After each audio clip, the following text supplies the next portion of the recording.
Hi guys. Hi po sa inyo po. I-flex ko lang po yung ginagawa ko ngayong araw na to. Huwag na po yung kamay, huwag nyo na pong tingnan yung kamay ko na maugat. Bawang po. Igaganari ko po siya. Yan, igaganari ko po siya. Isa-isahin. Tapos babalatan ko po siya. Yan, ganito na po siya.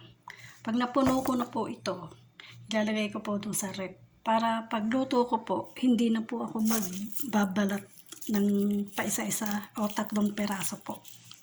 Kasi po, ganun po ang ginagawa ko dito. Mabilisan. Mabilisan po. Kamatis, ganun din po ang ginagawa ko. Maraming kamatis, nilalagay ko po sa blender, inilalagay ko rin po sa freezer. Mabilisan po. Hindi na po magagayat, magbabalat po, di po ba? Mayan po ang totoo. Bawang. Yan po ang ginagawa ko dito. Ayan po siya. Salamat po and God bless po sa atin. Kahit marami po tayong problema, pray lang po.